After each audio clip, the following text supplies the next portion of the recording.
अध्यक्ष महोदय, इस प्रश्न के माध्यम से भिवंडी शहर को मैं न्याय दिलाने की कोशिश करूंगा।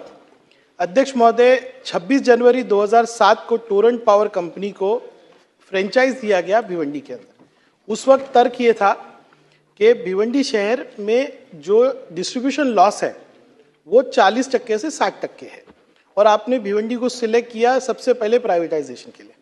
मेरा सम्माननीय मुख्यमंत्री जी से एक निवेदन है कि जहाँ जहाँ आपने प्राइवेटाइजेशन किया वहाँ के रेट क्या है।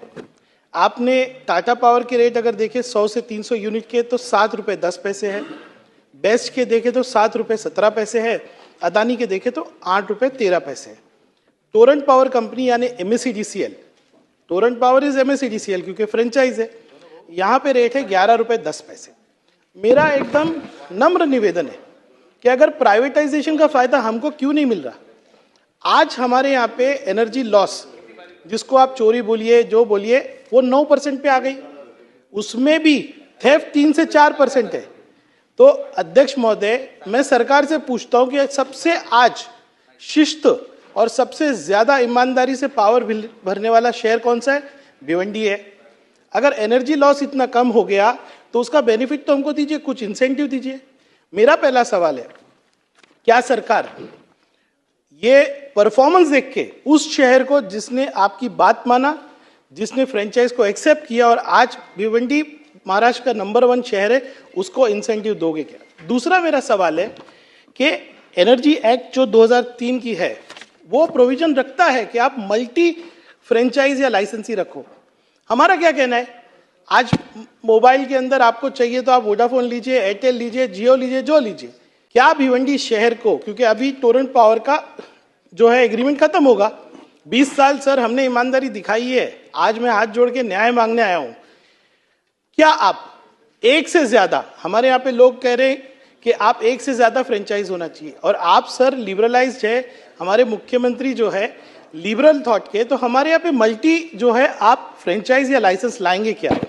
अध्यक्ष महोदय, उसके बाद जो है आज जो परिस्थिति पावर लूम की बहुत खराब है, सरकार हमको इंडस्ट्री का स्टेटस देती नहीं है। मैं बहुत आपको मुबारकबाद दूंगा कि फिशरी को आपने इंडस्ट्री का स्टेटस दिया, लेकिन भिवंडी के अंदर आज ये हालत है कि जो जिसका गोडाउन है या जिसका पावर लूम है उसकी कीमत है 10 लाख, उसमें पावर बिल का बकाया कितना है? 7 लाख 8 लाख।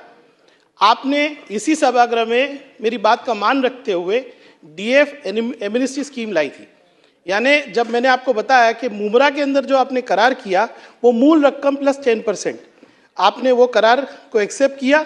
भिवंडी को DF एमनेस्टी स्कीम दी, जहां पे PD मीटर्स को आपने जो है कहा कि आप 110% भरो, आपको जो है आपका बकाया माफ होगा। 800-900 करोड़ का बकाया है।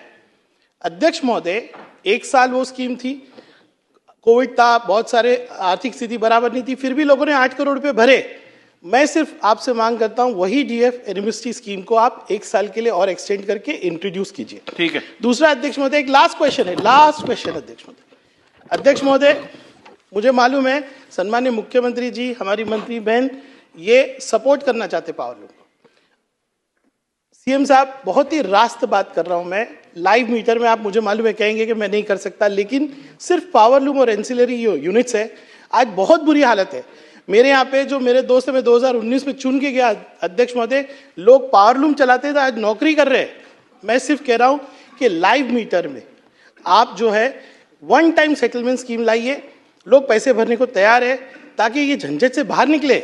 और अध्यक्ष महोदय, मैं आपसे कहता हूं कि ये जो स्कीम आएगी लोग भर के पैसे देंगे। आज हमारी क्या हालत है, हम लोग MSEDCL का बकाया है ना, तो हम लोग पावर लूम से इंडस्ट्री नहीं कर सकते, पावर लूम से रेसिडेंस नहीं कर सकते, रेसिडेंस से पावर लूम नहीं कर सकते। सर एक जाल में फंस गया पूरा भिवंडी। अध्यक्ष महोदय, ये मेरे बहुत ही रास्त प्रश्न है और आपसे हाथ जोड़ के कहता हूं अभी रिन्यूअल होने वाला है, लाइसेंस दीजिए, मल्टी एजेंसी दीजिए, टाटा पावर को या अदानी है, जिसको लाना है 2 को लाइए। ठीक है। अध्यक्ष महोदय, माननीय रईसभाईंनी जो विषय या ठिकाणी मांडलाय, पहिल्यांदा तर तुमच्याकडे वेगळे रेट्स आहेत आणि बाकी ठिकाणी वेगळे रेट्स आहेत असं नाही आहे। तुम्ही मुंबईच्या रेटशी कंपेअर करताय, पण भिवंडीच्या बाजूला कल्याण डोंबिवली आहे, ठाणे आहे, ठाण्याचे जे रेट आहेत तेच भिवंडीचे आहेत, कल्याण डोंबिवलीचे आहेत तेच भिवंडीचे आहेत. याचे जे दर आहेत हे दर MERC ठरवून देते. MERCच्या दरापेक्षा 1 रुपयाही जास्त त्या ठिकाणी फ्रँचायझी घेऊ शकत नाही. आता पुढच्या काळामध्ये फ्रँचायझी ज्यावेळेस संपेल त्यावेळेस नेमकं काय करायचं आहे त्यावेळेच्या मेरिटवर आपण विचार करू. फ्रँचायझीमध्ये मल्टिपल मॉडेल अजून आलेलं नाही आहे, म्हणून तिथे मल्टिपल देता येईल का मला थोडी शंका वाटते, पण मेरिटवर त्यावेळी त्याचा विचार करू. दुसरा विषय जो आपण सांगितला तो चांगला आहे. जरूर जे पिढी आहेत त्यांच्याकरता 110% स्कीम जी आपण मागणी केली आहे मागे आपण आणली होती त्या संदर्भात MERCकडे आपण एक प्रपोजल देऊन आणि MERCच्या मान्यतेने ते देखील करण्याचा प्रयत्न करू. आणि तिसराही जो आपण OTSचा मुद्दा या ठिकाणी मांडलेला आहे निश्चितपणे मी तुम्हाला सांगतो की सकारात्मक त्याच्यावर आम्ही विचार करू. तर याच्यामध्ये लिगसी इश्यूज बाजूला करून त्यांना नवीन रस्ता कसा देता येईल याची काय स्कीम फ्रेम करता येईल ती स्कीम आम्ही फ्रेम करून ती स्कीम देखील आम्ही MERCच्या अप्रूव्हलला पाठवू. मुख्यमंत्री साहब बहुत पॉजिटिव है सर. आपने खुद कहा कि भिवंडी नंबर 1 है परफॉर्मेंस में, पेमेंट में भी 98% पेमेंट और एनर्जी लॉस 9.2%, जिसमें थेफ्ट 2 to 3%, 4%. अध्यक्ष महोदय मैं आपको बताऊंगा नांदेड़, जलगांव, लातूर, अकोला 40% एनर्जी लॉस है. सर आप सोचिए तो सही, 20 साल जिस शहर ने आपकी बात माना, फ्रेंचाइज एक्सेप्ट किया, डिसिप्लिन लाया, महाराष्ट्र का नंबर 1 स्टेट बना, उसको कुछ तो इंसेंटिव दीजिए. हम दूसरों की चोरी के लिए पे कर रहे हैं कि नहीं सर? हम दूसरों की चोरी के लिए पे कर रहे हैं. आप कंसीडर तो कीजिए कि जिसने 20 साल अच्छे से किया उसको 3%, 4% इंसेंटिवाइज तो कीजिए ताकि लोग इसको एक्सेप्ट करें कि सरकार की बात मानते हैं, फडणवीस साहब की बात मानते हैं तो हमारा भला होता है. सर उतना कंसीडर कीजिए. ये गेम आपको पता है कैसा है. MERC क्या करेगा?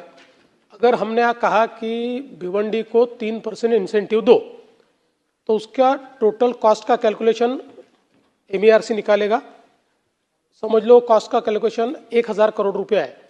MERC बोलेगा ये 1000 करोड़ रुपये या तो सरकार अपने जेब से दे या ये 1000 करोड़ रुपया बाकी कंज्यूमर के ऊपर लगा दे. तो ये तो नया अन्याय क्रिएट होगा. त्यामुळे पहिल्यांदा तर मी हे सांगू इच्छितो की आज अनेक राज्य ज्यावेळेस खाजगीकरणाचा विचार करतायत त्यावेळेस महाराष्ट्र राज्याने हा निर्णय केला आहे की आम्हाला खाजगीकरण करायचं नाही. आम्ही त्या व्यतिरिक्तचे मॉडेल आणू की ज्याच्यामध्ये मालकी ही जनतेची राहील, ती सरकारची राहील आणि आपल्याला एफिशियन्सी आणता येईल. त्या दृष्टीने हा प्रयत्न आपला आहे. आणि म्हणून मला असं वाटतं की आपली मागणी जरी तार्किक असली तरी ती कायदेशीर आणि MERCच्या निर्णयाप्रमाणे मान्य करता येत नाही.